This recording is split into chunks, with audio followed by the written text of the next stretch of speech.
Habang nagpapalit ako ng langis sa ilalim ng aking lumang Hilux, may nakita akong hindi dapat naroon. Isang maliit na kahon, kulay itim. Vakumukutitap ang pulang ilaw. Noong hinawakan ko ito, mainit pa ang bakal. Ibig sabihin, may tao sa aking garahe nakakalagay lang nito. Sa edad kong 70, bakit may gustong sumubaybay sa bawat kilos ko? Sa halip na magalit, lumingon ako sa paligid palihim na ipinadala ang gadget na iyon sa Davao. Habang ang aking sasakyan ay nakatambay lang sa garahe, ang signal nito ay mabilis na bumibiyahe papuntang timog. Hindi ko ito sinabi sa kahit kanino. Naghintay lang ako. Nanood. Nakinig.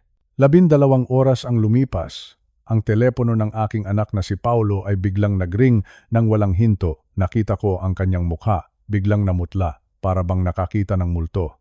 Doon ko napatunayan na ang sarili kong dugo ang naglagay ng tracker sa akin. Bago ko ikwento ang nakakanginig lamang na pangyayaring sumunod, iwanan niyo muna ang inyong komento sa ibaba. Saang panig ng Pilipinas kayo nanonood ngayon? At anong oras na sa inyong lugar? Gusto kong malaman kung hanggang saan umaabot ang babalang ito. Nakaupo ako ngayon sa hapagkainan sa loob ng aking kusina. Sa harap ko, nakapatong ang isang plastic na ziplock. Sa loob nito, naroon ang maliit na itim na kahon na nakuha ko sa ilalim ng aking Hilux. Pinagmamasdan ko ito ng mabuti.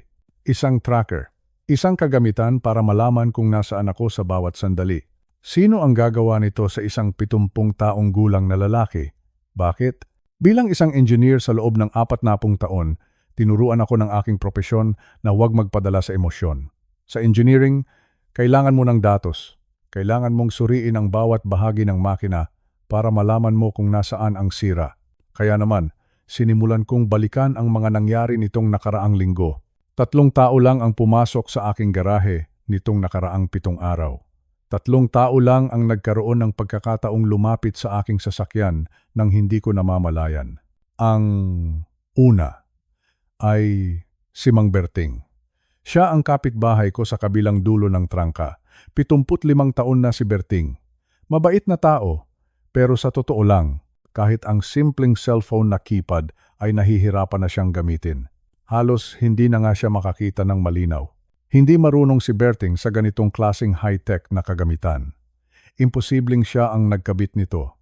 Malayo sa katotohanan. Ang pangalawa ay ang lalaking nagde-deliver ng LPG. Dumating siya noong Lunes para kargahan ang tangke ko sa kusina. Pero ang taong iyon ay isang estranghero. Hindi niya ako kilala. Wala siyang dahilan para subaybayan ang bawat galaw ko. Bakit siya mag-aaksaya ng pera para sa isang mamahaling tracker? Para sa isang matandang tulad ko na tahimik lang ang buhay sa probinsya. Hindi rin siya ang salarin. At ang pangatlo ay ang aking anak. Ang kaisa-isa kong anak na si Paulo. Tumigil ang tibok ng puso ko nang maisip ko ang pangalan niya. Si Paulo ay dumaan noong Martes ng hapon.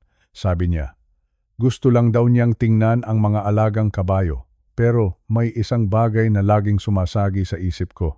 Sa loob ng 35 taon ng buhay ni Paulo, kailanman ay hindi siya nagmalasakit sa mga kabayo. Ayaw niya sa amoy ng dumi ng hayop. Ayaw niyang madumihan ang kanyang sapatos. Naalala ko noong araw na iyon, sabi ni Paulo. Titingnan lang daw niya ang pressure ng hangin sa mga gulong ng sasakyan ko, sabi niya. Tatay, baka kailangan na nating lagyan ng hangin ang gulong mo. Mahirap na at baka ma-flat ka sa daan. Akala ko, malasakit lang ng isang anak. Akala ko, gusto lang niyang siguraduhin na ligtas ang kanyang matandang ama. Pero nanatili siya sa loob ng garahe nang mag-isa sa loob ng 15 minuto. 15 minuto. Alam ko ang bawat bolts at nuts ng aking Hilux. Alam ko na ang pag-check ng hangin sa 4 na gulong ay hindi aabot ng 15 minuto. Ang init na naramdaman ko sa tracker kanina habang hawak ko ito. Ibig sabihin ay bago pa lang ito naikabit. Ibig sabihin, aktibo itong nagpapadala ng signal. Nararamdaman ko ang paninikip ng aking dibdib. Masakit.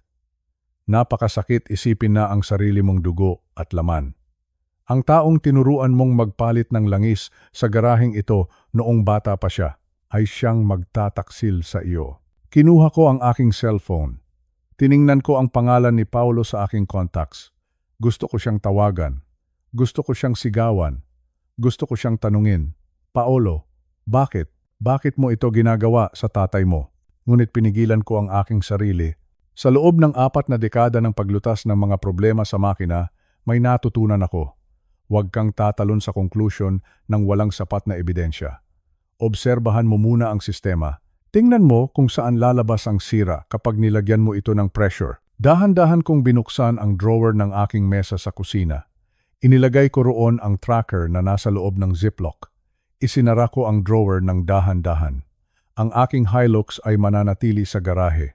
Hindi ako lalabas. Hindi ako magmamaneho papunta sa bayan. Kung may nagmamasid sa akin, kung may naghihintay sa bawat galaw ko, magtataka sila. Malilito sila kung bakit biglang huminto ang sasakyan ko. Gusto kong makita kung sino ang unang magtatanong. Gusto kong makita kung sino ang unang kakabahan. 3 tao lang ang may susi ng aking garahe at isa lang sa kanila ang may sapat na kaalaman tungkol sa sasakyan para maikabit ang tracker na iyon ng maayos. Ang aking anak, hindi ko tinawagan si Paulo. Hindi ko siya kinumpronta. Ginawa ko ang palaging ginagawa ng isang matandang engineer. Susubukan ko muna ang aking hinala bago ako maglabas ng hatol. Lumipas ang hapon ng Lunes. Nagluto ako ng adobo na tatagal para sa buong linggo. Inayos ko ang mga kagamitan sa shed.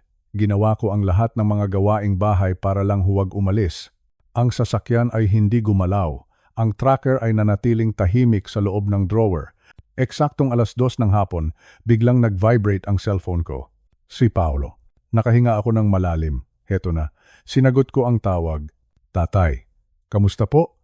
Napatawag lang ako para manggumusta. Ang boses niya. Parang normal lang. Pero alam ko ang boses ng anak ko. Alam ko kapag may itinatago siya. Ang tono niya ay parang masyadong masaya. Masyadong pilit. Sabi ko, mabuti naman ako, Paulo. Bakit ka napatawag? Sumagot siya. Wala lang po. Wala pa kasi akong balita sa inyo. Maayos ba ang takbo ng sasakyan mo, tay? Doon. Doon lumabas ang katotohanan. Hindi niya tinanong kung kumain na ba ako. Hindi niya tinanong kung masakit ba ang rayuma ko. Ang unang tinanong niya ay ang sasakyan. Ang aking sasakyan. Actually, Paulo, sabi ko, habang pinipigilan ko ang panginginig ng aking boses, parang may problema ang transmission ko. Inilagay ko muna sa garahe. Hindi ko muna ginagamit. Biglang nagbago ang tono ng boses niya. Naging mabilis. Naging tensyonado. Ano pong problema? Saan niyo dadalhin para maayos? Gaano katagal bago matapos? 3 tanong sa loob ng 5 segundo. Hindi iyon malasakit. Iyon ay takot. Iyon ay pagkataranta na pilit niyang itinago. Sabi ko sa kanya, wala lang. Parang dumudulas lang ang gear. Baka kailangan lang ng bagong fluid. Aayusin ko rin kapag nagkaroon ako ng oras. Pero bakit parang madami kang tanong tungkol sa sasakyan ko, Paulo? Natahimik ang kabilang linya. Isang nakakabinging katahimikan. Pagkatapos ng ilang segundo, sumagot siya. Gusto ko lang po siguraduhin na ligtas kayo, tay. Sa edad nyo, delikado ang masiraan ng sasakyan sa daan. Sabi ko, 70 taon na ako, Paulo, pero hindi pa ako ulyanin. Sige na, marami pa akong gagawin. Ibinaba ko ang telepono. Alam ko na ang sagot. Hindi tumawag si Paulo para mangumusta sa akin. Tumawag siya para mangumusta sa sasakyan. Ibig sabihin, tinitingnan niya ang tracker sa kanyang phone. Ibig sabihin, nagtataka siya kung bakit hindi gumagalaw ang tuldok sa kanyang mapa. Ang sakit na nararamdaman ko sa aking puso ay mas matindi pa sa anumang rayuma. Ang anak ko, ang aking sariling anak, ay pinagmamasdan ang bawat galaw ko na parang ako ay isang kriminal. Binuksan ko muli ang drawer at tinitigan ang maliit na itim na kahon. Ang pulang ilaw nito ay patuloy na kumukutitap. Parang isang mata na hindi pumipikit. Bakit, Paulo? Bakit mo kailangang malaman kung nasaan ang tatay mo sa bawat oras? Sabi ko sa sarili ko. Ricardo, gamitin mo ang iyong utak. Isang malaking puzzle ito. At kailangan kong mahanap ang bawat piraso bago mahuli ang lahat. Ang pagsubaybay sa sasakyan ay simula pa lang. Siguradong may mas malalim pang dahilan sa likod nito. Ngunit hindi ako papayag na maging biktima lang. Hindi ako papayag na mauto ng sarili kong dugo. Kung gusto ni Paulo ng laro, ibibigay ko sa kanya ang isang laro na hindi niya malilimutan. Isinara ko ang drawer ng may matinding determinasyon. Kailangan kong malaman kung hanggang saan ang kaya niyang gawin. Kailangan kong malaman kung gaano kalalim ang pagtataksil na ito. Bukas, magsisimula ang tunay na pagsusuri. Bukas, malalaman ko ang katotohanan. Dahil ang isang matandang engineer na tulad ko ay hindi basta-basta susuko ng walang laban. Maghanda ka, Paulo, dahil ang tatay mo ay mas matalino pa sa inaakala mo. Umihip ang malamig na hangin sa bukiran ng gabing iyon. Ako ay nakaupo lamang sa aking lumang tumba-tumba sa beranda, hawak ang isang basong mainit na barako. Sa bawat higop ko ng kape, nararamdaman ko ang pait at tapang nito, katulad ng sitwasyong kinakaharap ko ngayon. Alam ko, sa mga sandaling ito, may mga matang nakatingin sa akin mula sa dilim. May mga taong nag-aabang sa bawat kilos ko, naghihintay na ako ay magkamali. Ngunit hindi nila alam, matanda na ako, pero hindi pa ako ulyanin. Ang karanasang nakuha ko sa kalsada sa loob ng 40 taon ay hindi basta-basta mapapantayan ng kahit anong teknolohiya nila. Tiningnan ko ang aking truck na nakaparada sa garahe. Mukhang pagod na ito, marumi, at parang hindi na kayang tumakbo ng malayo. Iyon ang gusto kong makita nila. Gusto kong maniwala sila na ang lumang Ricardo ay suko na ang kanyang sasakyan ay sira na at wala ng silbi. Pero sa loob ng aking isipan, may isang planong unti-unti nang nabubuo. Isang plano na magdadala sa kanila sa isang maling landas. Malayo rito, daan-daang kilometro ang layo hanggang sa dulo ng Mindanao, Davao. Isang lugar na pamilyar sa akin, pero para sa kanila, ito ay magiging isang malaking bitag. Kinabukasan, maaga akong nagising. Tinawagan ko ang aking kumpadre, si Cardo. Si Cardo ay isang driver ng long-distance truck, isang taong subok na ang katapatan sa loob ng maraming dekada. Sinabihan ko siya na pumunta sa aking farm. Pagdating niya, hindi na kami gumamit ng maraming salita. Alam niyo naman kaming mga matatanda. Isang tinginan lang, nagkakaintindihan na kami. Ipinakita ko sa kanya ang maliit na itim na kahon. Iyon ang tracker na inilagay ng mga taong iyon sa aking truck. Hinawakan ko ito ng mahigpit. Napakaliit na bagay, pero napakalaki ng perwisyo. Sabi ko kay Cardo, kailangang makarating ang bagay na ito sa Davao. Ipinaliwanag ko sa kanya ang gagawin. Hindi siya nagtanong ng marami. Tumango lang siya at ngumiti, sabay sabing, "Asahan mo ako, Ricardo. Gagawin natin itong isang biyaheng hindi nila malilimutan." Inabutan ko si Cardo ng 5,000 piso para sa kanyang krudo at pagkain sa daan. Alam kong maliit na halaga lamang ito para sa layo ng biyahe, pero tumanggi pa nga siyang tanggapin ito noong una. Sabi ko sa kanya, pambili na lang iyon ng pasalubong para sa kanyang mga apo pagbalik niya. Sa huli, tinanggap din niya ito ng may pasasalamat. Pinanood ko ang pag-alis ng truck ni Cardo. Dala-dala niya ang signal na akala ng mga humahabol sa akin ay ako ang nagmamaneho. Habang papalayo ang kanyang truck, dahan-dahan akong bumalik sa aking garahe. Kinuha ko ang aking mga kagamitan at nagkunwaring kinakalikot ang makina ng aking sasakyan. Nagpahid ako ng grasa sa aking mga braso at mukha. Gusto kong makita ng sinumang nagmamasid na ang truck ko ay talagang nakahinto na may problema ito at ako ay abalang-abala sa pagkumpuni. Sa totoo lang, ang sarap sa pakiramdam na lokohin ang mga taong akala nila ay sila ang mas matalino. Lumipas ang mga oras. Ang sikat ng araw ay napalitan ng dapit hapon. Binuksan ko ang aking cellphone para tingnan ang lokasyon ng tracker. Nakita ko ang maliit na pulang tuldok. Gumagalaw ito, mabilis. Papunta na ito sa Matnog, sa dulo ng Sorsogon, para sumakay ng barko o RORO patungong Samar. Mula doon, tatahakin ito ang kahabaan ng Leyte hanggang sa makarating sa Surigao at tuloy-tuloy na pababa ng Davao. Naisip ko ang mga taong nagmamasid sa kanilang mga computer screen. Siguradong tuwang-tuwa sila. Siguradong iniisip nila na nahuli na nila ang aking galaw. Ayan na si Ricardo, baka sabihin pa nila sa isa't isa, papunta na siya sa timog, doon siya magtatago. Sige lang, takbo lang kayo. Habulin niyo ang hangin. Habang ang tanda o signal ko ay bumibiyahe sa gitna ng karagatan at mga bundok, Ako naman ay narito lang sa aking farm, tahimik na nagluluto ng hapunan. Naglaga ako ng kamote at nagtimpla ng kaunting bagoong na may piga ng kalamansi. Napakasimple ng buhay kung alam mo lang kung paano maglaro. Naalala ko tuloy noong kabataan ko. Noong ang mga kalsada ay hindi pa sementado at ang tanging gabay namin ay ang mga bituin sa langit. Noon, ang tiwala ay higit pa sa ginto. Ngayon, puro na lang sila gadgets, puro na lang sila teknolohiya. Nakalimutan na nila na ang pinakamahalagang tool ng isang tao ay ang kanyang karanasan at ang kanyang diskarte. Gabi na naman. Ang signal ni Cardo ay nasa kalagitnaan na ng dagat. Siguradong malamig ang simoy ng hangin doon sa deck ng barko. Sana ay hindi siya masyadong mapagod. Pinagdarasal ko rin ang kanyang kaligtasan. Kahit na ito ay isang laro lamang para sa akin, para kay Cardo, ito ay isang tunay na trabaho. Isang sakripisyo para sa isang kaibigan.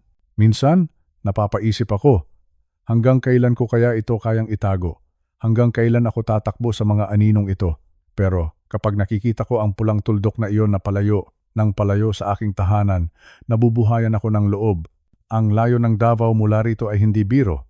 Aabutin sila ng ilang araw bago nila mapagtanto na ang hinahabol nila ay hindi ako, kundi isang pirasong plastik na nakakabit sa ilalim ng truck ng isang kaibigan. Isipin nyo na lang ang kanilang mga mukha pagdating nila sa dulo ng Davao, pagod, puyat at gutom.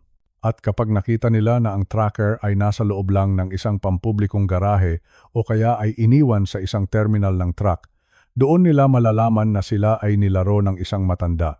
Isang matanda na akala nila ay mahina na. Isang matanda na akala nila ay madaling linlangin. Doon sila nagkamali. Dahil sa bawat kilometrong tinatahak ng truck ni Cardo, lalong lumalawak ang distansya ko mula sa panganib. Ang Davao ay naging simbolo ng aking kalayaan. Isang huwad na biyahe, isang peking destinasyon, pero isang napakatamis na tagumpay. Humiga na ako sa aking kama. Pakiramdam ko ay napakagaan ng aking katawan. Bukas, paggising ko, ang araw ay sisikat pa rin sa silangan. Pero ang aking mga kaaway, sila ay maghahanap pa rin sa timog. Hahayaan ko muna silang maligaw. Hahayaan ko muna silang mapagod sa paghahanap sa taong matagal nang wala doon. Matutulog ako nang may ngiti sa aking mga labi. Alam ko, bukas ay panibagong araw na naman ng pakikipagsapalaran. Pero sa ngayon, ang kailangan ko lang ay pahinga. Pahinga na nararapat para sa isang taong nagtagumpay sa sarili niyang laro. Ang Davao ay malayo, napakalayo. At habang nandoon sila, ako naman ay mananatili rito. Tahimik, ligtas, at laging handa sa susunod nilang galaw. Sige na, matulog na rin kayo. Ang gabi ay para sa pahinga at ang bukas ay para sa mga taong marunong gumamit ng kanilang isip. Tandaan nyo, hindi laging ang pinakamabilis ang nananalo. Minsan, ang nananalo ay ang taong alam kung kailan hihinto at kung kailan padadalhan ang kalaban ng isang maling direksyon. Magandang gabi sa inyong lahat. Bukas, itutuloy natin ang kwento. Pero sa ngayon, hayaan muna nating bumiyahe ang tracker patungo sa dulo ng Mindanao. Hayaan muna nating mapagod ang mga taong hindi marunong gumalang sa katahimikan ng isang matanda. Lumipas ang mga oras sa aming trangka dito sa Bukidnon. Ang hapon ay tahimik, masyadong tahimik. Nakaupo ako sa aking lumang silya sa tapat ng garahe. Pinagmamasdan ko ang aking Hilux. Nakabukas pa rin ang hood nito. Ang mga kable ay nakalawit. Ang makina ay malamig para sa sinumang titingin. Ang sasakyang ito ay hindi aandar ng malayo. Ngunit sa mundo ng teknolohiya, sa mundo ng tracker na ipinadala ko kay Cardo, ang sasakyang ito ay kasalukuyan nang bumabaybay sa mga kurbada ng highway papuntang Davao. Ang tuldok sa mapa ni Paulo ay gumagalaw. Mabilis, malayo sa akin. 2:00 ng hapon nang muling tumunog ang aking cellphone. Si Paulo. Pangatlong beses na niya itong tawag sa loob ng isang araw. Huminga ako ng malalim. Pinindot ko ang answer. "Oh, Paulo," ang sabi ko. "Napatawag ka na naman? Hindi ba kayo busy sa trabaho?" Ang boses niya sa kabilang linya ay parang hinihingal. Rinig ko ang bilis ng kanyang paghinga. Sabi niya, "Tatay, naitanong ko lang, sigurado po ba kayo na nasa bahay lang kayo?" Napangiti ako ng mapait, isang malungkot na ngiti. Sabi ko, "Anak, ilang beses ko bang sasabihin sa iyo? Sira ang sasakyan ko. Nakatambay lang ako rito sa beranda, nagkakape at pinapanood ang mga kabayo. Bakit ba parang hindi ka naniniwala?" Dito na nagsimulang lumabas ang kanyang pagkapraning. Sabi ni Paulo, "Kasi tay, may balita kasi ako na may mga magnanakaw ng sasakyan sa lugar niyo. Baka kinuha ang sasakyan mo nang hindi mo alam. Tingnan mo nga sa garahe, nandoon ba talaga?" Isang engineer ako, Paulo. Alam ko kung kailan sinusubukan ng isang tao na paglaruan ang aking isipan. Sabi ko sa kanya, "Nandito ang sasakyan, Paulo. Nakikita ko ang 4 na gulong nito mula rito sa inuupuan ko. Huwag kang mag-alala." Ngunit hindi siya tumigil. Nagtanong siya ng mga bagay na masyadong detalyado. Sabi niya, "Anong bahagi ba ng transmisyon ang sira, tay? Ang gearbox ba? O baka naman ang clutch lining? Kung gusto nyo, magpapadala ako ng mekaniko riyan bukas na bukas din. Kailangan nating malaman kung aandar pa ba iyan o hindi." Doon ko naramdaman ang tunay na takot sa kanyang boses. Hindi siya natatakot para sa kaligtasan ko. Natatakot siya dahil ang tracker na binabantayan niya ay nagsasabing ang sasakyan ko ay wala na sa Bukidnon. Ang tuldok ay nasa kalsada na ng Maramag, papunta na sa Quezon at malapit na sa boundary ng Davao. Sabi ko sa kanya, "Paulo, bakit parang mas interesado ka pa sa sasakyan kaysa sa akin? Huwag mo nang intindihin ang transmisyon. Kaya ko itong ayusin. Magpahinga ka na lang." Ibinaba ko ang telepono. Pero alam ko, hindi siya magpapahinga. Lumipas ang hapon, dumating ang gabi, ang dilim ay bumalot sa trangka. Ang tanging tunog na naririnig ko ay ang mga kuliglig at ang malayo na tahol ng aso. Pero ang isip ko ay nasa truck ni Cardo. Alam ko ang bilis ng takbo ni Cardo.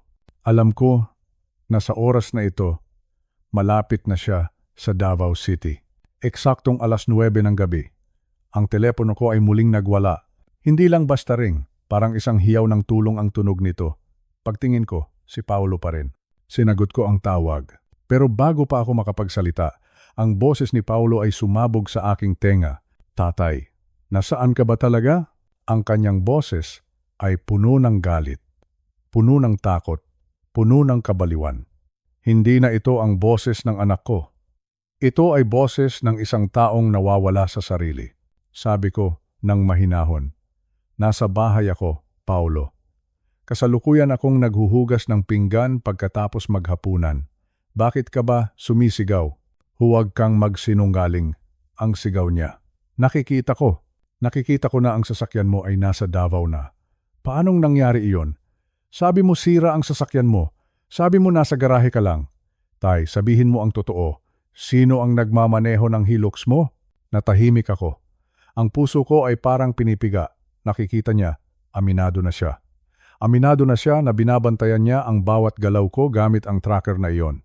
Sabi ko, "Paolo, paano mo nakikita na ang sasakyan ko ay nasa Davao? May magic ba ang mga mata mo?" Narinig ko ang pagkabulol niya. Kasi, tay, may kaibigan ako sa highway patrol," sabi niya. "Nakita niya ang plaka mo. Tay, nasaan ka ba?"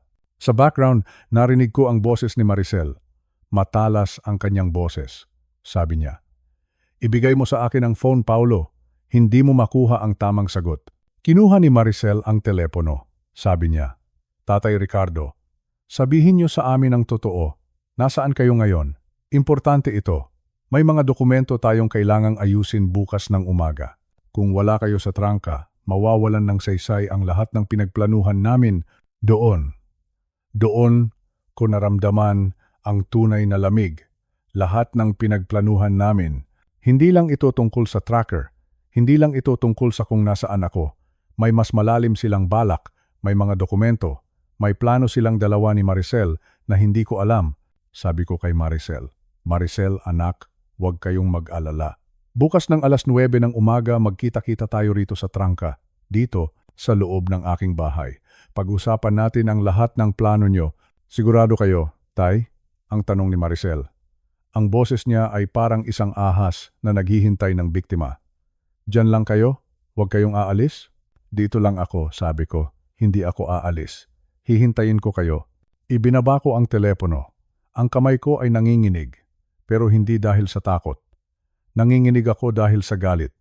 Galit para sa aking sarili dahil naging bulag ako. At galit para sa kanila dahil itinuring nila akong isang gamit na kailangang bantayan at kontrolin. Sa oras na ito, ang tracker ay nasa Davao na. At si Paolo at Maricel ay kasalukuyang namamatay sa takot dahil hindi nila maipaliwanag kung bakit ang kanilang biktima ay tila lumipad patungong timog habang ang sasakyan ay nasa garahe. Sabi ko sa sarili ko, sige, hayaan niyo silang magpawis. Hayaan niyo silang hindi makatulog sa gabi. Dahil bukas ay malalaman ko ang lahat. Malalaman ko kung bakit kailangan nilang gawin ito sa sarili nilang ama. Tumingin ako sa dilim ng garahe. Ang Hilux ko ay naroon pa rin, PPP, tahimik, parang isang saksi sa lahat ng kasinungalingan.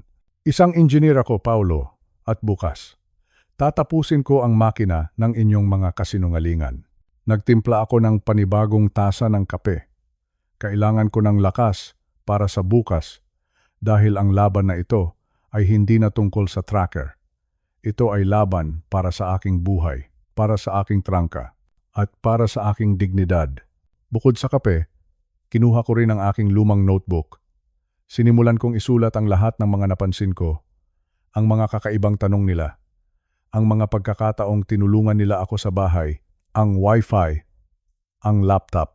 Lahat ng iyon ay bahagi ng isang malaking puzzle. 12 oras na lang. At ang puzzle na ito ay mabubuo na. Huwag kayong mag-alala, Paolo at Maricel. Handa na si tatay. Handa na ang inyong biktima na harapin ang mga lobo na nagtatago sa balat ng tupa. Pikit mata kong ininom ang huling patak ng aking kape. Bukas ay magkakaalaman tayo. 1:00 na ng madaling araw. Ang buong trangka ay nababalot na ng kadiliman. Ang tanging tunog na naririnig ko ay ang mahinang ihip ng hangin sa labas at ang tibok ng sarili kong puso, ngunit hindi ako makatulog. Ang mga salita ni Paulo sa telepono kanina ay patuloy na naglalaro sa aking isipan. Sabi niya, "Tay, sigurado po ba kayo na nasa bahay kayo?" Paano niya nalaman na kailangan niyang magtanong? Ang tracker ay nasa Davao na. Ang truck ni Cardo ay malayo na sa akin. Kung ang tracker lang ang basehan niya, dapat ay iniisip ni Paulo na nasa Davao rin ako. Pero bakit parang alam niya? Bakit parang may iba pa siyang mata na nakatingin sa akin? Doon pumasok ang isang nakakatakot na hinala. Bilang isang engineer, alam ko na ang teknolohiya ay hindi lang limitado sa ilalim ng sasakyan. Tumayo ako mula sa aking kama. Dahan-dahan akong naglakad papunta sa aking opisina. Doon, sa ibabaw ng lumang mesang gawa sa Nara, nakapatong ang aking laptop. Ang laptop na ito ang bintana ko sa mundo. Dito ko binabasa ang aking mga email. Dito ko tinitingnan ang aking pensyon. Dito ko pinamamahalaan ang lahat ng mahahalagang dokumento ng aming lupa. Naalala ko noong nakaraang 3 buwan. Sabi ni Paulo sa akin, "Tay, parang bumabagal na ang laptop mo. Hayaan mong ayusin ko. Baka may mga virus na ito." Naniwala ako sa kanya. Natuwa pa nga ako. Sabi ko sa sarili ko, napakabait na anak ni Paulo. Kahit busy sa trabaho, may oras pa siyang asikasuhin ang gamit ng kanyang matandang ama. 1 oras siyang nagkulong dito sa opisina. Narinig ko ang mabilis na pagpindot niya sa keyboard. Noong ibinalik niya ang laptop, sabi niya, "Ayan tay, maayos na. Huwag mo na lang pakialaman ang mga setting na ginawa ko para hindi na uli bumagal." Ngayon, habang nakatitig ako sa itim na screen ng laptop, nanginginig ang aking mga kamay. Binuksan ko ang power. Ang liwanag ng screen ay tumama sa aking mukha. Sa dilim ng gabi ang liwanag na iyon ay parang isang multo. Ginawa ko ang itinuro sa akin noon sa isang seminar tungkol sa computer security. Binuksan ko ang listahan ng mga programang tumatakbo ng palihim. Doon, sa gitna ng maraming pangalan na hindi ko maintindihan, may isang nakakuha ng aking pansin. Remote Access Service. Parang tumigil ang mundo ko. Ang programang ito ay hindi isang virus. Ito ay isang tool. Isang tool na nagbibigay pahintulot sa ibang tao na makita ang lahat ng ginagawa ko sa screen na ito. Ibig sabihin, habang nagbabasa ako ng balita, nakikita niya. Habang nag-e-enroll ako sa bangko, nakikita niya. Habang tinitingnan ko ang aking mga password, nakikita niya. Hindi ako gumamit ng laptop para mag-search. Alam ko na kung titingin ako sa Google gamit ang laptop na ito, makikita ni Paulo ang ginagawa ko. Kinuha ko ang aking cellphone at doon ako naghanap ng impormasyon. Ang resulta ay parang isang sampal sa aking mukha. Ang software na iyon ay ginagamit para kontrolin ang computer mula sa malayo. Kahit nasa ibang lungsod si Paulo, maaari niyang buksan ang aking mga file, maaari niyang basahin ang aking mga mensahe. Ngunit ang pinakamasakit ay ang susunod kong natuklasan. Tiningnan ko ang record ng mga huling file na binuksan sa aking computer. Ang petsa ay noong nakaraang linggo. Noong panahong wala ako sa bahay dahil pumunta ako sa bayan para bumili ng mga gamit sa trangka, ang mga file na binuksan ay hindi mga laro. Hindi rin ito mga litrato ng pamilya. Binuksan niya ang aking bank statement. Binuksan niya ang aking huling habilin o yung tinatawag nating will and testament at ang pinakaimportante sa lahat. Binuksan niya ang digital copy ng titulo ng aking lupa. Napaupo ako sa aking upuan. Nararamdaman ko ang paninikip ng aking dibdib. Masakit, sobrang sakit. Ang aking anak, ang sarili kong anak, ay pumasok sa aking pribadong buhay nang walang pahintulot. Ninakawan niya ako ng seguridad. Pinagmamasdan niya ang aking bawat galaw sa loob ng computer na ito na parang isa akong bilanggo. Ito ang dahilan kung bakit alam niya kung nasaan ako. Hindi lang sa tracker sa ilalim ng sasakyan. Alam niya kung kailan ako nag-o-order ng pagkain online. Alam niya kung kailan ako nagbabayad ng kuryente. Alam niya ang bawat sentimo na pumapasok at lumalabas sa aking account. Sabi ko sa sarili ko, "Bakit, Paulo? Bakit mo kailangang gawin ito? Ano ang kailangan mo sa pera ng iyong ama na hindi mo makuha sa maayos na paraan?" Naisip ko ang aming trangka. Ang lupang ito ay pinagtrabahuhan namin ng iyong ina sa loob ng maraming taon. Dito ka lumaki. Dito ka naglaro noong bata ka pa. Ang lupang ito ang aming pawis at dugo.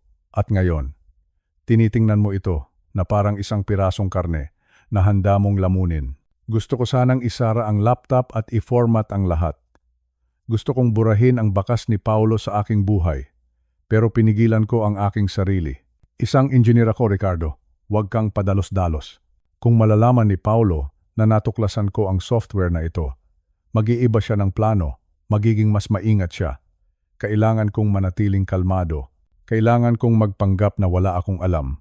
Hahayaan ko ang multong ito na manatili sa loob ng aking computer. Hahayaan ko siyang maniwala na kontrolado pa rin niya ang sitwasyon. Pero ang totoo, ako na ang may hawak ng alas. Dahan-dahan kong isinara ang laptop. Bumalik ako sa aking kama pero alam ko na hindi na ako makakatulog sa gabing ito.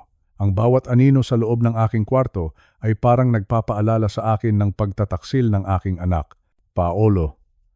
Ang taong pinagkatiwalaan ko, ang taong inaasahan kong mag-aalaga sa akin sa aking pagtanda, ay siya palang nagnanakaw sa akin sa dilim. Ngunit hindi ako susuko. Ang trangkang ito ay mananatiling sa akin. Ang dignidad ko ay hindi ko ibibigay sa iyo ng ganoon na lang. May tracker sa aking sasakyan. May software sa aking computer. Pero may utak pa rin ang iyong tatay. At ang utak na ito ang gagamitin ko para protektahan ang lahat ng mahalaga sa akin. Sa dilim ng gabi, gumawa ako ng isang pangako sa aking sarili. Hindi ako magiging biktima. Haharapin ko ang multong ito ng mata sa mata. Bukid nun, ang aking tahanan ay magiging saksi sa pagtatapos ng iyong mga kasinungalingan, Paolo. Huminga ako ng malalim. Pakiramdam ko ay tumanda ako ng 10 taon sa loob lang ng isang gabi. Pero kasabay ng pagtanda na iyon ay ang isang matinding determinasyon. Bukas, magsisimula ang paghahanap ko sa katotohanan sa labas ng computer na ito. Alamin natin kung ano ang itinatago mo sa likod ng iyong mga ngiti. Alamin natin kung gaano kalalim ang utang na pilit mong binabayaran gamit ang buhay ng iyong ama. Matulog ka ng mahimbing, Paolo, dahil ang tatay mo ay gising na.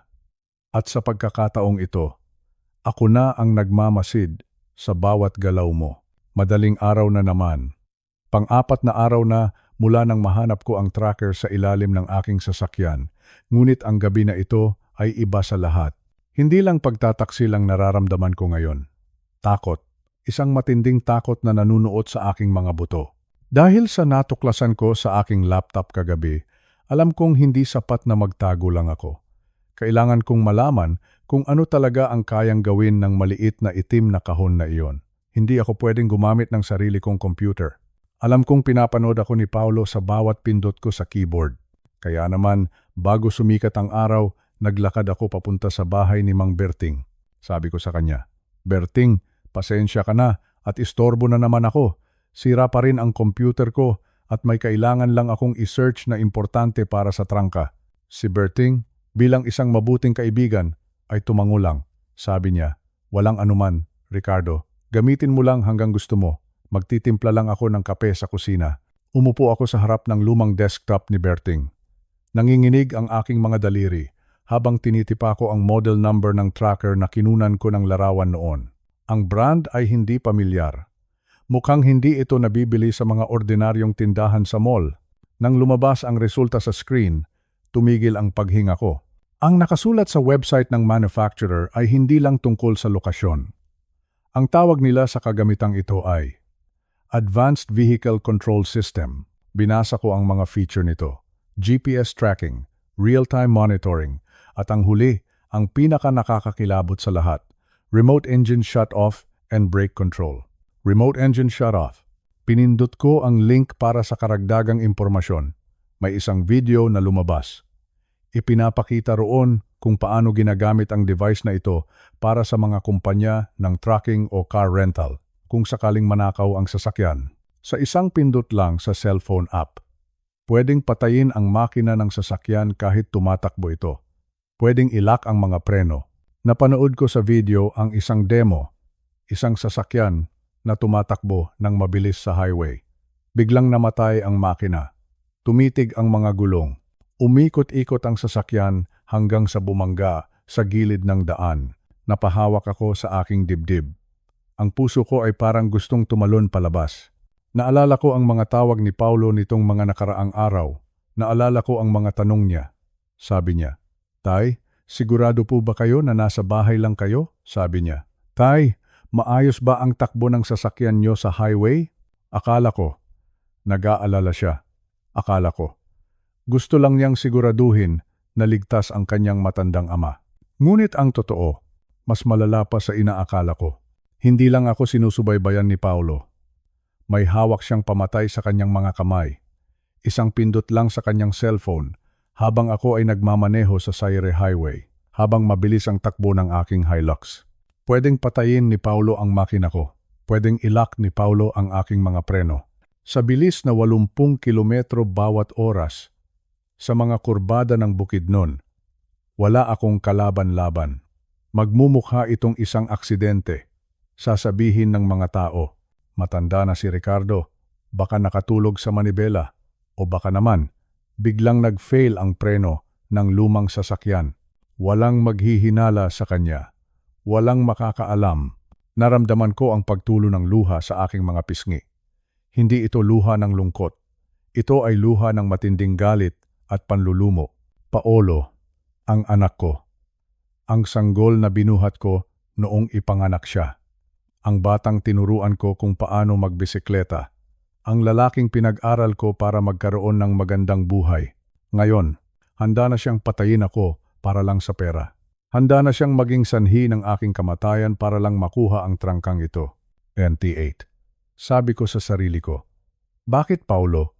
Bakit kailangang umabot sa ganito? 50 milyong piso ba ang halaga ng buhay ng iyong ama? Ganoon na ba kalaki ang utang mo sa mga masasamang tao para maisip mong patayin ang sarili mong dugo at laman? Naalala ko ang sinabi ni De La Cruz kagabi tungkol sa Apex Investment Solutions, ang mga loan shark, ang mga taong walang awa.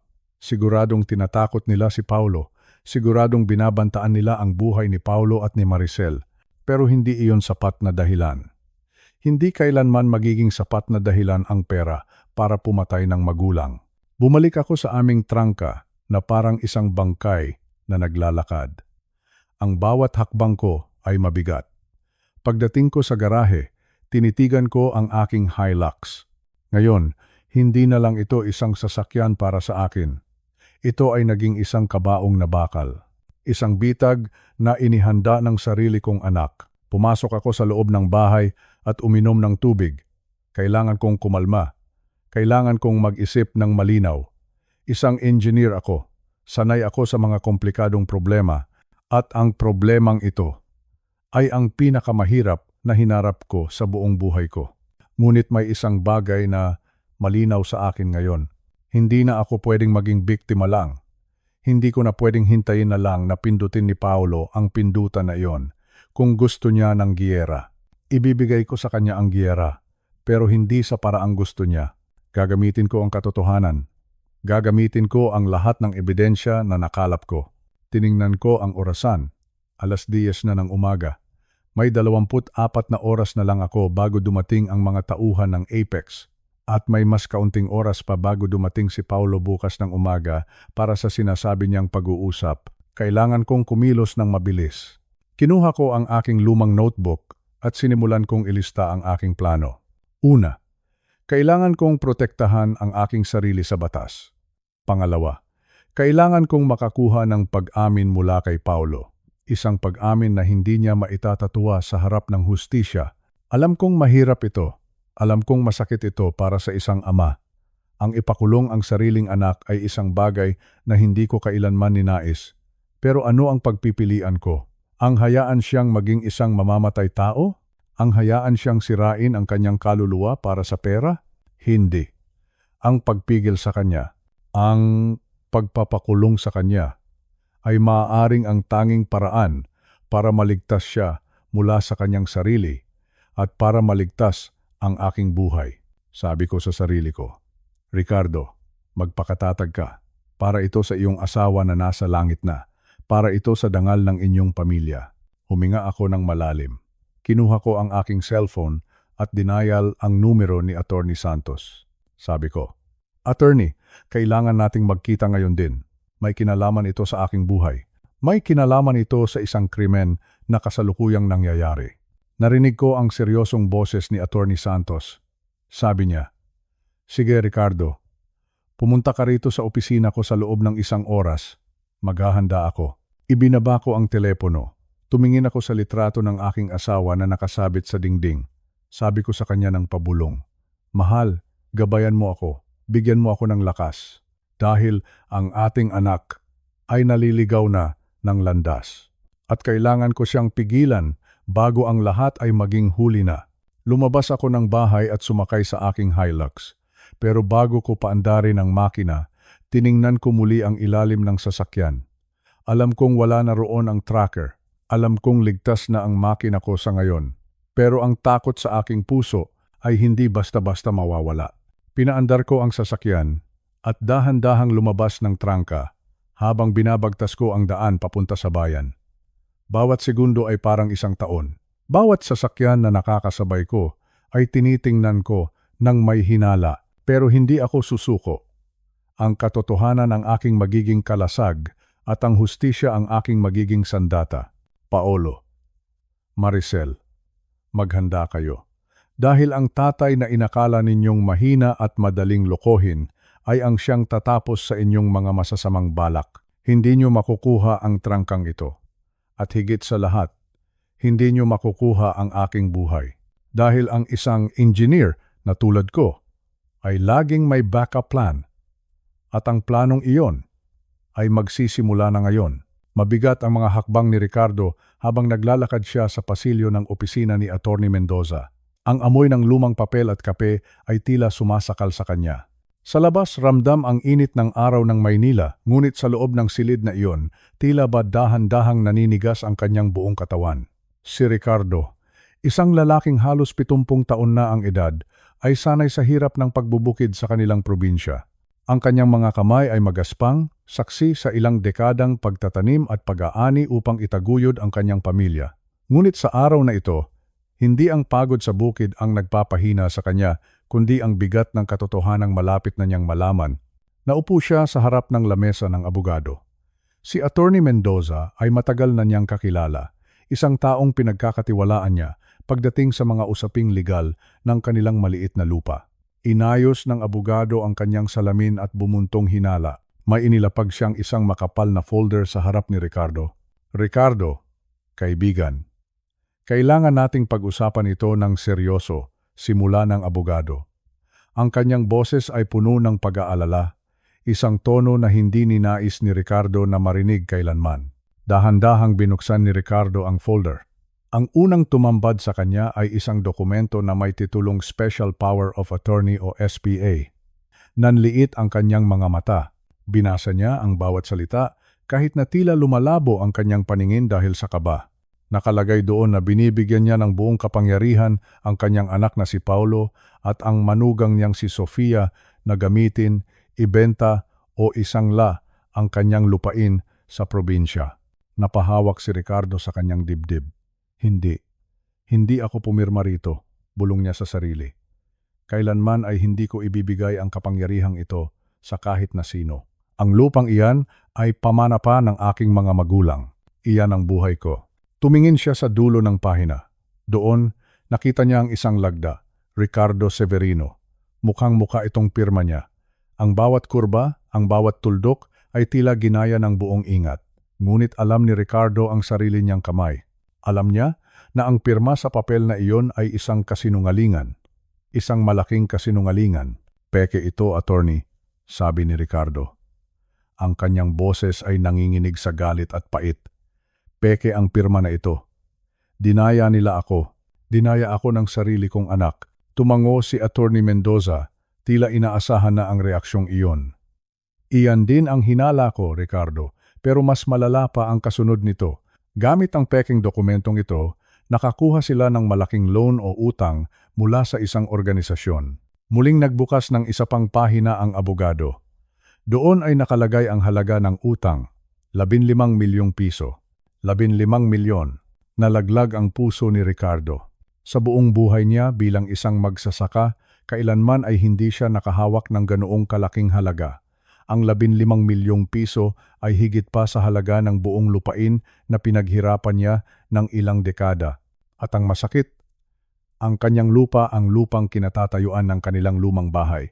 Ang lupang nagbigay ng pagkain sa kanila ang ginawang kolateral o garantiya para sa utang na iyon. Saan nila nakuha ang ganitong pera, attorney?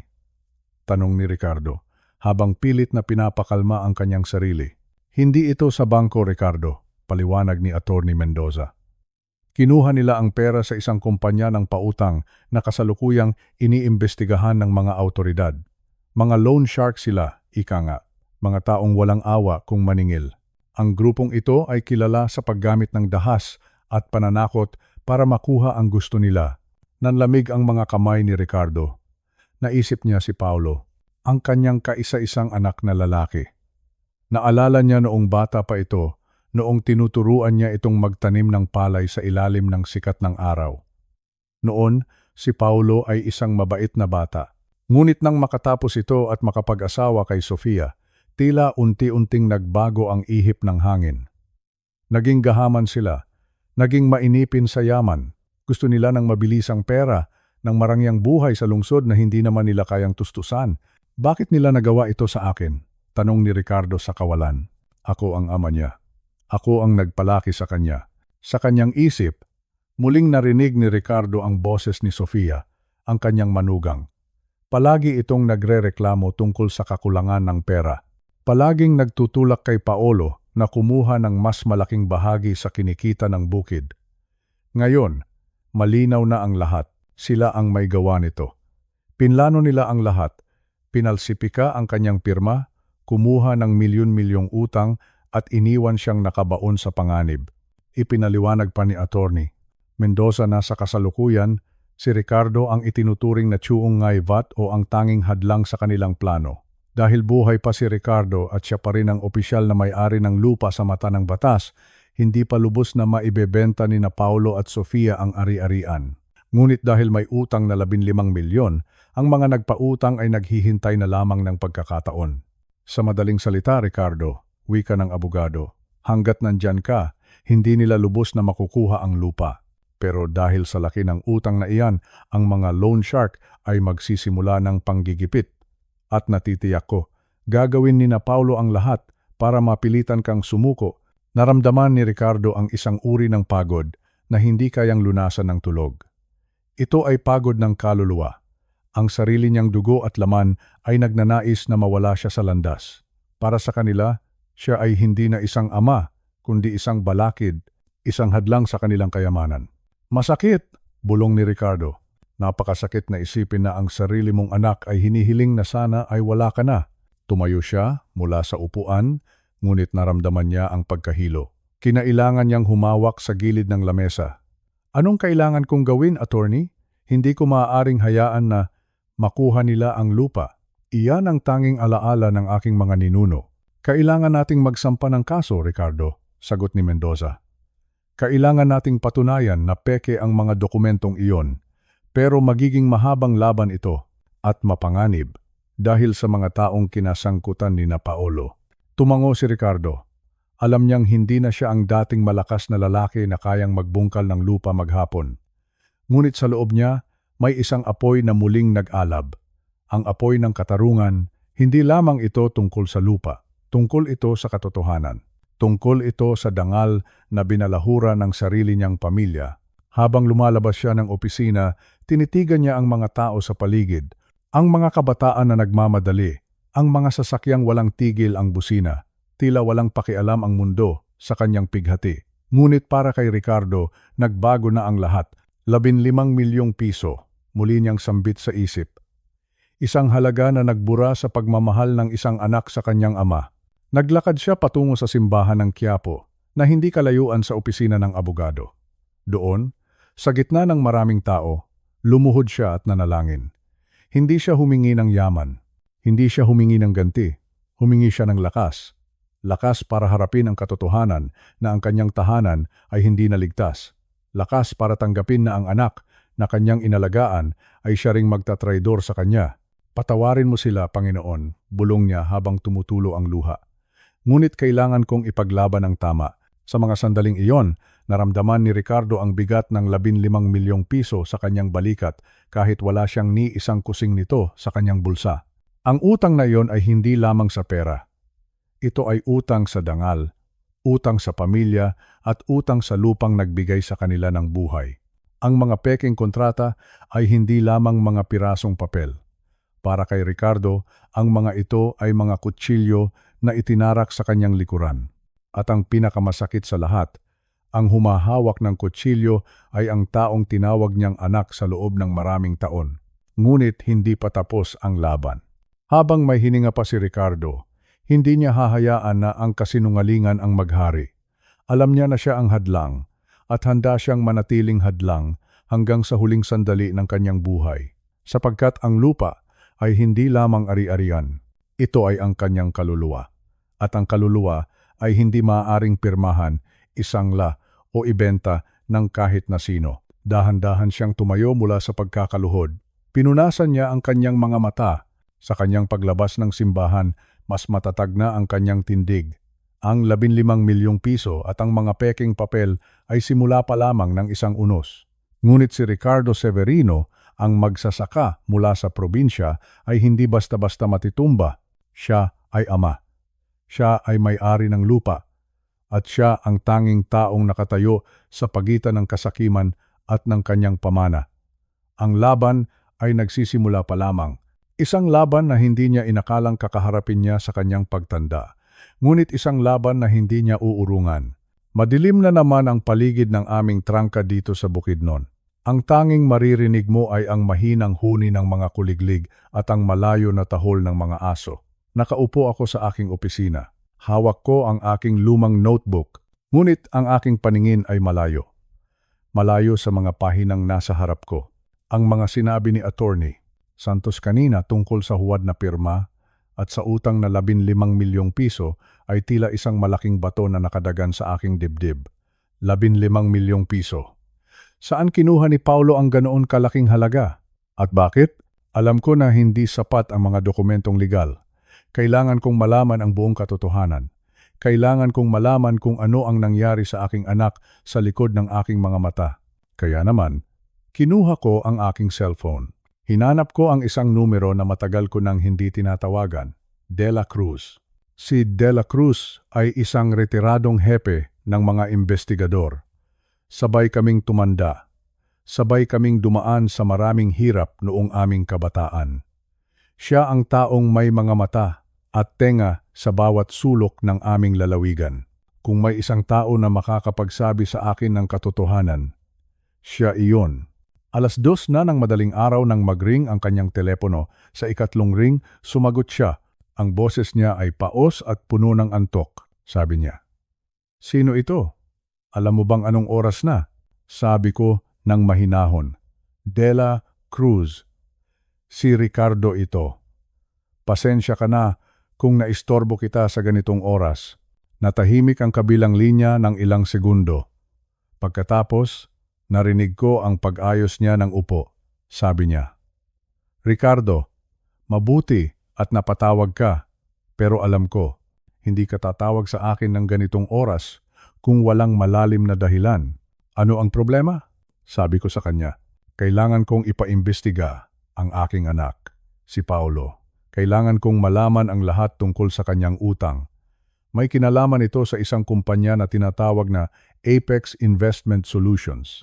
Narinig ko ang mahabang hininga ni Dela Cruz. Sabi niya, "Apex, Ricardo? Seryosong grupo ang kinakalaban mo. Bigyan mo ako ng 4 na oras. Tatawagan kita bago sumikat ang araw." Ibinaba ko ang telepono. Ang 4 na oras na paghihintay ay parang 4 na taon para sa akin. Hindi ako makaupo ng maayos. Naglakad-lakad ako sa loob ng bahay. Pumunta ako sa kusina at nagtimpla ng mainit na kape. Tumingin ako sa labas ng bintana. Ang mga bundok ay tila mga higanteng anino sa dilim. Sabi ko sa sarili ko, "Gabayan mo ako, Panginoon. Sana ay mali ang lahat ng iniisip ko. Sana ay hindi ganito kalubha ang kinasangkutan ni Paulo." Eksaktong 6:00 ng umaga, habang ang unang liwanag ng araw ay dahan-dahang sumisilip, tumunog ang aking cellphone. "Dela Cruz," sabi niya, "Ricardo, umupo ka muna. Ang mga sasabihin ko sa iyo ay hindi madaling tanggapin." Nanigas ang aking buong katawan. Sabi ko, "Sabihin mo na ang lahat, Dela Cruz." "Handa na ako," sabi niya. "Ang anak mo ay nalunod na sa utang. 15 milyong piso. Iyon ang halaga ng kanyang pagkakamali. Nagsimula ito sa online gambling, online poker, sabong online, lahat ng uri ng sugal na makikita sa internet. Doon niya itinapon ang lahat ng kanyang ipon. Naramdaman ko ang panghihina ng aking mga tuhod. Napaupo ako sa silya. Sabi ni Dela Cruz, "Hindi lang iyon, Ricardo.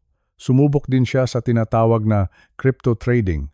Noong bumagsak ang merkado, nawala ang lahat ng natitira niyang pera at ang pinakahuli, ang asawa niyang si Maricel." Napakunot ang aking noo. "Si Maricel? Ano ang kinalaman niya?" Sabi ni Dela Cruz.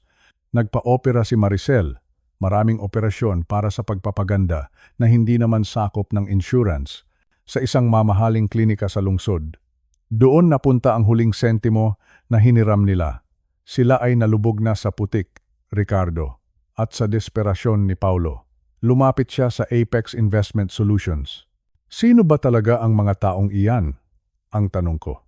Sabi ni Dela Cruz, "Ang Apex ay hindi isang bangko.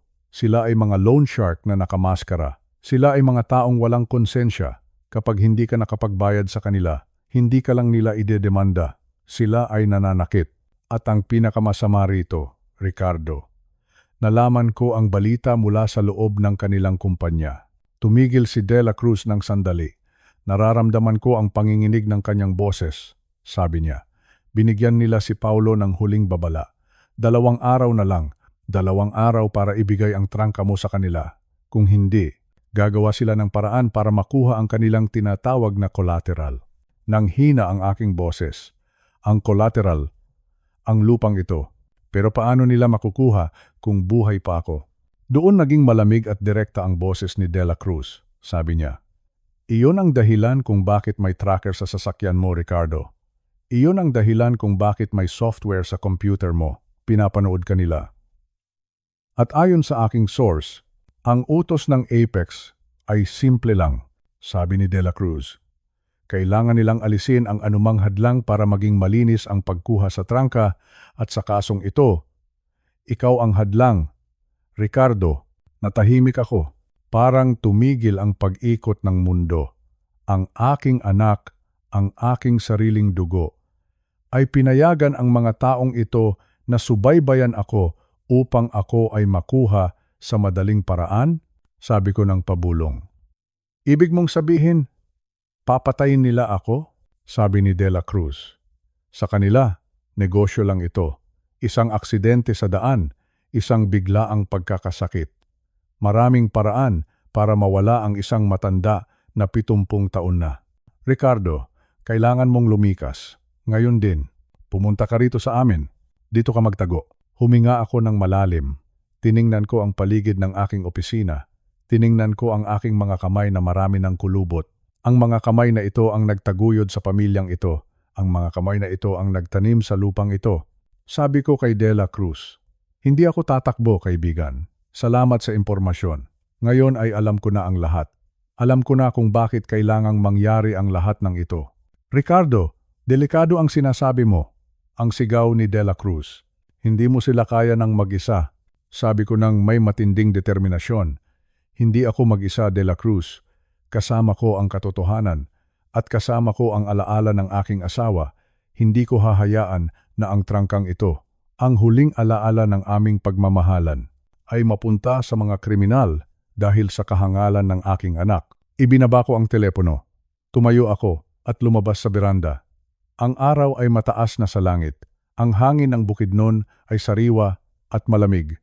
Pero sa loob ng aking puso, may isang apoy na nagsisimulang mag-alab. Paolo, Maricel, Apex. Akala ninyo ay madali akong mauto dahil ako ay matanda na. Akala ninyo ay maaari ninyo akong ituring na basura na basta na lang itatapon. Ngunit nagkakamali kayo. Ako ay isang engineer. At ang pinakamahalagang itinuro sa akin ng aking trabaho ay ito.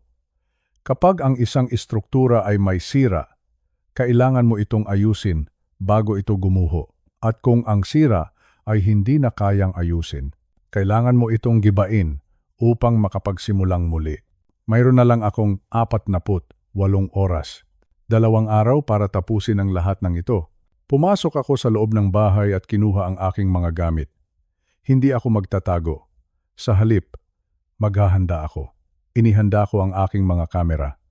Inihanda ko ang aking recorder at higit sa lahat, inihanda ko ang aking sarili para sa pinakamahirap na paghaharap sa aking buhay. Sabi ko sa sarili ko, Ricardo, maging matatag ka para sa hustisya, para sa trangka. At para na rin kay Paulo.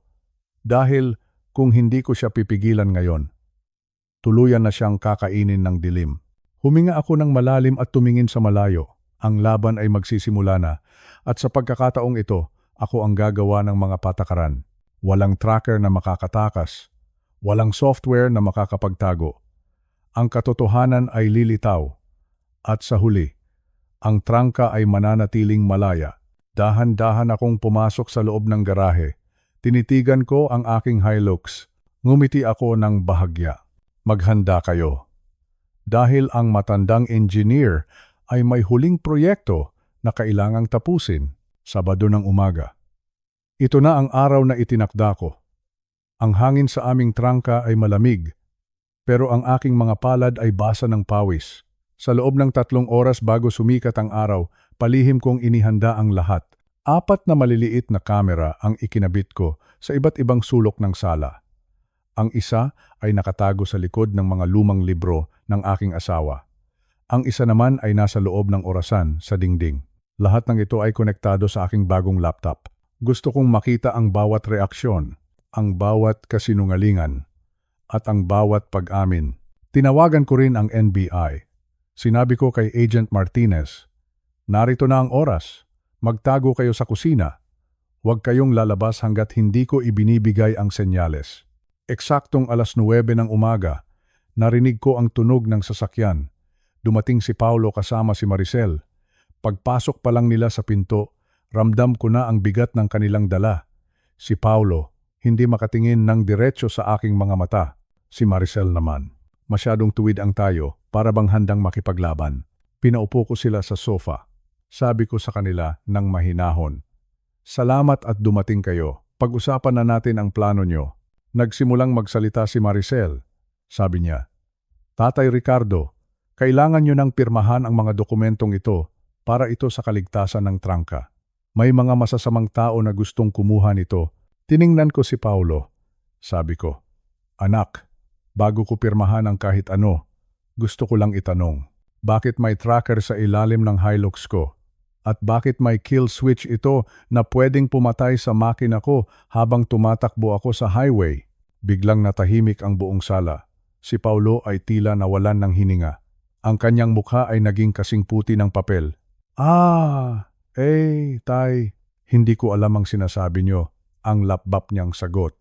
Sabi ko sa kanya, "Huwag ka nang magsinungaling, Paolo. Alam ko ang tungkol sa 15 milyong piso na utang niyo sa Apex. Alam ko ang tungkol sa spyware sa laptop ko. Nakita ko ang lahat ng ginawa niyo sa aking bank account." Dito na sumabog si Maricel. Sabi niya, "Wala kayong ebidensya. Mga haka-haka lang iyan ng isang matandang ulyanin." Ngumiti ako ng malungkot. Sabi ko, "Maricel, ang tracker ay nakay De La Cruz na. Ang software sa computer ko ay na-trace na ng mga eksperto. At ang pinakamahalaga, aminin niyo na ang totoo. Gusto niyo ba talaga akong mawala para makuha ang lupang ito?" Biglang bumagsak si Paolo sa kanyang mga tuhod. Nagsimula siyang umiyak. "Patawad, tatay. Patawad. Natatakot lang ako. Papatayin nila kami ni Maricel kung hindi kami makabayad. Ang tracker. Ang kill switch," sabi ni Maricel. "Para lang iyon masigurado na hindi kayo makakatakas kapag dumating na ang pirmahan." Sabi ni Maricel ng pasigaw, "Paolo, tumahimik ka. Wala siyang mapapatunayan." Tiningnan ko ang pinto ng kusina. Sabi ko ng malakas, "Agent Martinez, narinig niyo na ang lahat." Bumukas ang pinto. Lumabas ang mga dakbo ng NBI na may hawak na mga badge at baril. "Paolo Morrison, Maricel Morrison, inaasahan namin ang inyong kooperasyon. Kayo ay nasa ilalim ng pag-aresto para sa wire fraud, identity theft, at attempted homicide." Hindi na nakapalag si Maricel. Napaupo na lang siya habang kinakabitan ng posas. Si Paolo naman ay patuloy lang sa pag-iyak sa aking paanan, paulit-ulit na humihingi ng tawad. Ngunit ang puso ko ay manhid na. Tumingin ako sa kamera na nakatago sa orasan. Ang katotohanan ay nakarecord na. Ang aking buhay ay ligtas na. Pero ang pamilya ko ay tuluyan ng nagiba. Pinanood ko silang isakay sa sasakyan ng pulis. Sa gitna ng katahimikan ng trangka, naramdaman ko ang isang malalim na lungkot. Nanalo ako sa laban para sa aking buhay. Pero natalo ako sa laban para sa aking anak. Sabi ko sa aking sarili. Tapos na ang laro, Paulo. At sa huli, ang katotohanan ang siyang nagpalaya sa atin. Kahit ito ay masakit. 6 na buwan na ang lumipas. Ang trangka ay tahimik na muli. Ang simoy ng hangin dito sa Bukidnon ay malamig, sariwa at malaya. Nakaupo ako sa aking beranda kasama si Scout. Si Scout ay isang tuta na inampun ko noong nakaraang 3 buwan. Sa bawat sikat ng araw, nararamdaman ko ang unti-unting paghilom ng aking puso. Hawak ko ang isang liham.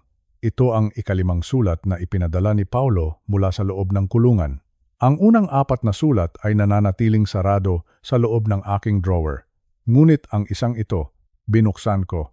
Tiningnan ko ang sulat. Ang kanyang sulat kamay ay nanginginig. Sabi niya, "Tatay, hindi ko inaasahan na mapatawad niyo ako. Ang buhay dito sa loob ay mahirap, pero kailangan ko ito. Naiintindihan ko na ngayon ang aking pagkakamali. Hindi kayo nagkulang bilang ama. Ako ang nagkulang sa sarili ko. Tama ang ginawa niyo na isumbong ako. Iniligtas niyo ang buhay ko mula sa dilim. Mahal kita, tay." Binasa ko ito ng 2 beses. Pagkatapos, dahan-dahan ko itong itinupi. Wala akong naramdamang galit, pero wala rin akong naramdamang katuwaan. 8 na taon ang naging hatol kay Paulo. 5 taon naman para kay Maricel. Ang Apex Investment Solutions ay tuluyan na ring nabuwag ng NBI. Ang aking trangka, ang lupang ito, na mahal namin ng aking asawa, ay ligtas na. Nakalagay na ito sa isang irrevocable trust. Walang sino man ang makakagalaw nito. Maraming tao ang nagtatanong sa akin. Sabi nila, "Ricardo, hindi ka ba nakakaramdam ng pagsisisi? Sarili mong anak ang ipinakulong mo." Sinasagot ko sila ng mahinahon. Sabi ko, Ang pagpili sa katotohanan ay hindi kailanman dapat pagsisihan. Kung hindi ko siya pinigilan, baka ngayon ay isa na siyang mamamatay tao o baka naman ako na ang nakabaon sa lupa. Ngayon, ginagamit ko ang aking oras para tumulong sa iba. Sumasali ako sa mga grupo na nagbibigay ng babala sa mga nakatatanda tungkol sa panloloko o yung tinatawag nating elder abuse. Kamakailan lang may tumawag sa akin. Si William. Sabi niya, may nakita akong tracker sa ilalim ng sasakyan ko, ang anak ko. Bigla na lang nagtatanong tungkol sa titulo ng lupa. Sabi ko sa kanya, William, huwag kang matakot. Magtiwala ka sa iyong kutob. Ipunin mo ang lahat ng ebidensya. Tandaan mo, ang pagprotekta sa iyong sarili ay hindi kasalanan. Ito ay survival. Ang pagtulong sa mga taong tulad ni William ang nagbibigay sa akin ng bagong layunin. Hindi na ako biktima. Ako ay isang saksi na may mahalagang aral na dapat ibahagi. Sa mga nakikinig sa kwento kong ito, lalo na sa mga kapwa ko lolo at lola, mayroon akong isang payo. Huwag kayong maghintay na maging huli na ang lahat. Ang pamilya ay mahalaga, ang dugo ay mahalaga, pero ang katapatan at respeto ay mas matimbang. Sinasabi nila na ang dugo ay mas malapot sa tubig, pero natutunan ko na ang banang sinton o yung banang na mabuhay ay mas malapot pa sa dugo. Ang pagmamahal sa anak ay hindi nangangahulugan ng pagpayag na saktan kanila. Minsan, ang pinakamalaking pagmamahal na maibibigay mo ay ang hayaan silang harapin ang bunga ng kanilang mga pagkakamali. Tumingin ako sa langit. Ang asul na kulay nito ay tila walang hanggan. Kasama ko si Scout, ang aking Hilux, at ang aking dangal. Ako si Ricardo, 70 taon. Mag-isa, pero malaya. Kung ang kwento ko ay nagbigay sa inyo ng aral, mangyaring iwanan ang inyong komento sa ibaba. Ibahagi nyo ito sa inyong pamilya. Baka may isang tao na kailangang makarinig nito ngayon. Mag-subscribe sa aming channel para sa marami pang totoong kwento na nagbibigay ng babala at inspirasyon. Maraming salamat sa inyong pakikinig. Mag-ingat kayo palagi. At laging tandaan, ang katotohanan ang siyang magpapalaya sa atin. Salamat po at hanggang sa muli.